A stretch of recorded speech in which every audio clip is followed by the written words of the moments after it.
اب خدا یہاں پر موجود ہے، جس کے لیے ہم گاتے ہیں، جس کے لیے ہم عبادت کرتے ہیں، وہ ہمارے ساتھ ہوتا ہے۔ آمین۔ ہمارے ساتھ ابھی بھی ہم اس کو محسوس کر سکتے ہیں روح میں، اور پھر وہ اپنے لوگوں کی ضرورت کے مطابق کلام کرتا ہے۔ ہمارے پاس جو خدا کا کلام ہے، بائبل مقدس، یہ خدا کا الہام ہے۔ جب اس کو کھولتے ہیں تو ہم برکت پاتے ہیں۔ یہ محض ایک کتاب نہیں ہے، بلکہ خدا کے منہ کی باتیں ہیں، خدا کا الہام ہے۔ جب ہم یہ سمجھ کر سنتے اور اس پر عمل کرتے ہیں تو برکت پاتے ہیں۔ آمین۔ خدا کے کلام کے اندر ہمارے لیے برکت رکھی ہوئی ہے، اس کے اندر زندگی ہے، اس کلام کے اندر ہماری روحانی ترقی ہے۔ یہ ہمارے لیے شفا بھی رکھتا ہے، کیونکہ کلام میں لکھا ہے کہ وہ اپنا کلام نازل فرما کر شفا دیتا ہے، اور لکھا ہے گناہوں کی معافی بھی دیتا ہے۔ کلام کے ذریعہ سے ہم گناہوں سے رہائی حاصل کرتے ہیں۔ میں آپ سے یہ بات اس لیے کہہ رہا ہوں کہ کلام کی دل سے قدر کریں، اور زیادہ سے زیادہ اس کو پڑھا کریں۔ یہ بہت ضروری ہے، اپنے بچوں سے بھی کہیں، خود بھی اس کو زیادہ پڑھیں، کیونکہ اس کے اندر تمہاری زندگی ہے، ہماری زندگی ہے۔ اس کے اندر ہمارے لیے برکتیں رکھی ہوئی ہیں۔ آئیں خدا کے کلام کو شروع کرتے ہیں۔ خدا کے کلام میں سے پڑھیں گے امثال 13ویں باب کی 13ویں آیت۔ امثال کی کتاب، سلیمان کی امثال 13واں باب 13ویں آیت پڑھیے۔ جو کلام کی تحقیر کرتا ہے اپنے آپ پر ہلاکت لاتا ہے، پر جو فرمان سے ڈرتا ہے اجر پائے گا۔ اجر پائے گا۔ کلام میں لکھا ہے، جو ہم نے ابھی پڑھا ہے، جو کلام کی تحقیر کرتا ہے۔ کس لیے کرتا ہے؟ بائبل میں لکھا ہے اپنے اوپر ہلاکت لاتا ہے۔ جو کوئی کلام کی تحقیر کرتا ہے اپنے اوپر ہلاکت لاتا ہے، لیکن جو کوئی اس کی تابعداری کرتا ہے، اس کی قدر کرتا ہے، اس پر عمل کرتا ہے، فرمان سے ڈرتا ہے، بائبل میں لکھا ہے وہ اجر پائے گا، انعام حاصل کرے گا، صلہ اس کو ملے گا اس کا کہ وہ کلام کی قدر کرتا ہے۔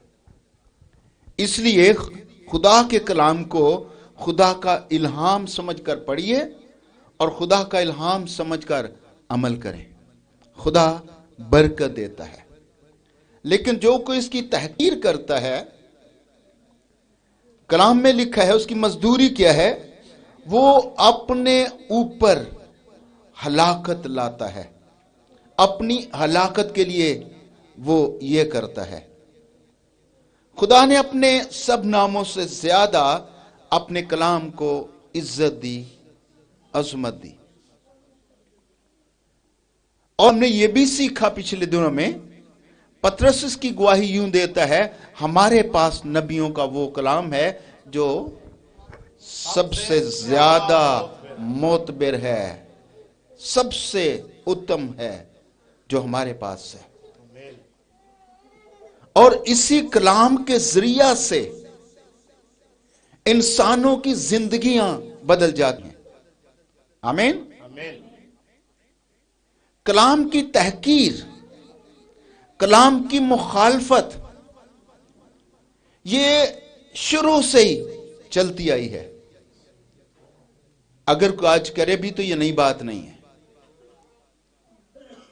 شروع سے جب خدا نے آدم کے ساتھ کلام کیا، اسی وقت سے کلام کی مخالفت شروع ہوئی.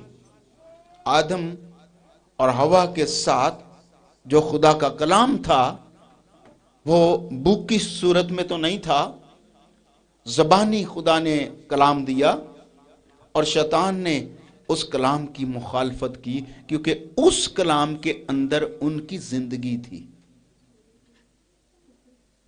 اس کلام کے اندر ان کے لیے برکت تھی، اور شیطان نہیں چاہتا کہ یہ برکت لوگوں تک پہنچے. شیطان نہیں چاہتا کہ لوگ برکت سے معمور ہوں. جب آدم اور حوا نے کلام کو رد کیا، کلام کی تحقیر کی، نافرمانی کی، تو باغ عدن سے جو بڑا خوبصورت باغ ان کے لیے رکھا گیا باہر نکال دیا گیا. گناہ زندگی میں آ گیا، خدا الگ ہوا. خدا ہمیشہ ایسا ہی کرتا ہے. اگر ہم بائبل میں سے پڑھتے ہیں بہت ساری باتیں ہمیں ملتی ہیں. جو بھی کوئی کلام کی تحقیر کرتا ہے خدا اس کے لیے حکم جاری کرتا ہے کہ خدا اس کے خلاف ہے. خدا اس کی حمایت نہیں کرتا. گنتی کی کتاب میں 31 سے، کیونکہ اس نے خداوند کے کلام کی حقارت کی اور اس کے حکم کو توڑ ڈالا، وہ شخص بالکل کاٹ ڈالا جائے گا، اس کا گناہ اسی کے سر لگے گا. یہ خدا کا آرڈر ہے، خدا کا حکم ہے. کیا لکھا ہے؟ کیونکہ اس نے خدا کے کلام کی حقارت کی. اس وجہ سے کلام کی حقارت کی، اس وجہ سے کلام میں لکھا ہے اس کے کیونکہ حکموں کو توڑا، اس کی حقارت کی. وہ شخص جو کرتا ہے اس کے لیے کلام یہ ہے کہ وہ شخص بالکل کاٹ ڈالا جائے، قتل کیا جائے، اور اس کا گناہ اسی کے سر پر لگے. شریعت یہ کہتی ہے، اور خدا خود ایسا کرتا ہے، اس کی مخالفت کرتا ہے جو کلام کی حقارت کرتا ہے، کلام کو حقیر جانتا ہے. خدا جس کو برکت دیتا ہے وہ چاہتا ہے کہ وہ اس کے کلام کی قدر کرے.